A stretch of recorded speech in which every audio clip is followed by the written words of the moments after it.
चक्कर में पूरा जीवन बर्बाद कर देते हैं। जो जीवन है उसी जीवन के रहस्य स्वर्ग और नरक के द्वार पर ले जाते हैं मनुष्य को। जैसी सोच होगी वैसे ही उसके स्वर्ग और नरक निर्मित होते हैं। स्वर्ग और नरक मनुष्य के बनाए हुए हैं, ना ही यह किसी भूखंड का हिस्सा है और ना ही इसका कोई अस्तित्व है।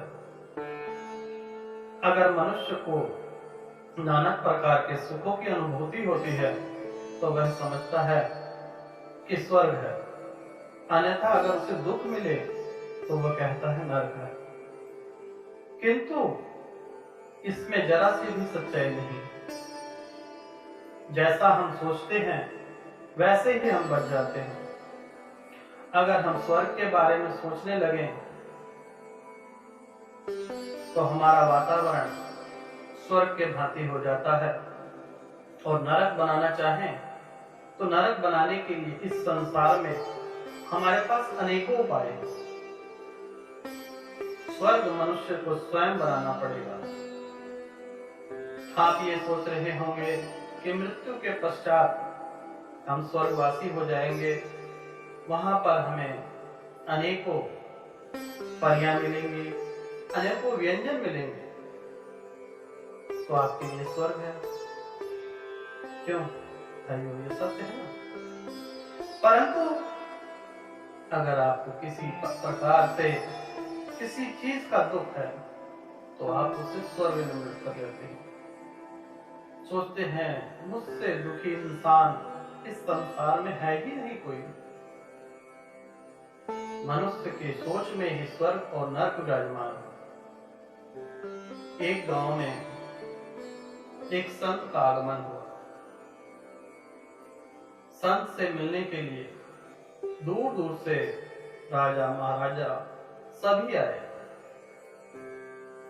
उसी नगर के मंत्री की इच्छा हुई कि इतनी भीड़ है साधु संत के पास, क्यों ना मैं भी एक बार दर्शन करके अपने आप को मुक्त कर लूं,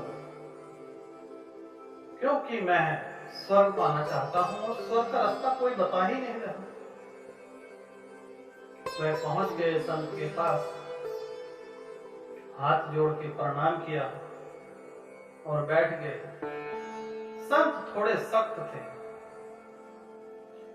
उन्होंने प्रणाम किया और जैसे ही समीप बैठे संत जी ने पूछा कि आप कौन हैं?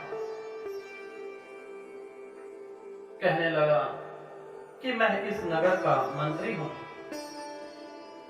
और मैं आपसे स्वर्ग प्राप्ति के लिए मिलना चाहता हूं।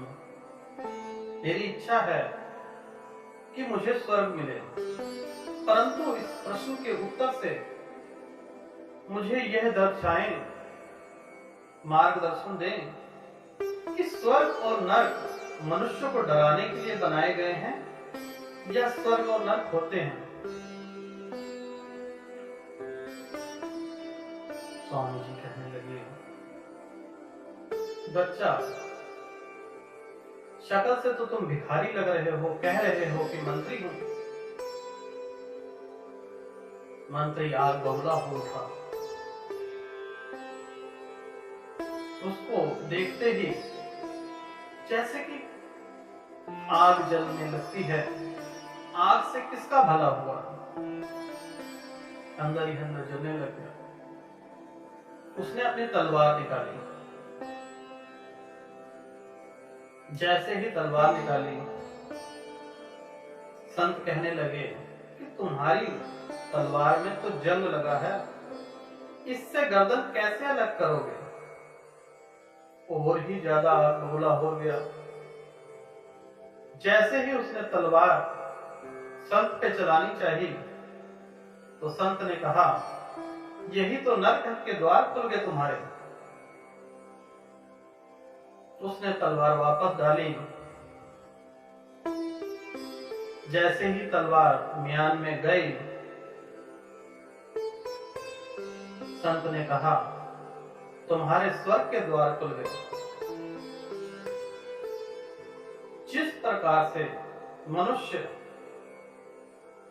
अंदर ही अंदर जलता रहता है, घुटता रहता है, सड़न पैदा करता है, लोगों के प्रति हीन भावना रखता है, तो वह नरकवासी बनता है। लोगों पे दया करना, परोपकार करना, लोगों के बीच में घुलना मिलना, मीठे शब्द, वह स्वर्गवासी होता है। आखिर अग्नि से किसका भला हुआ है? आप जिसके प्रति अग्नि उगल रहे हैं उसका कम नुकसान होगा, सबसे अत्यधिक नुकसान आपका स्वयं का हो रहा है। क्रोध से किसका भला हुआ है? बताइए, बोलिए, क्रोध से किसका भला हुआ है? कोई एक नाम बताइए। जिस टाइम पर हमें क्रोध आता है, जो अग्नि है, अग्नि दूसरों को तो जलाती ही जलाती है, स्वयं को जलाती है। जलन ईर्ष्या के कारण हम अपने जीवन को नरक बना लेते हैं। थोड़ी देर अगर आप मौन धारण करेंगे तो आपका जीवन स्वर्ग हो जाएगा।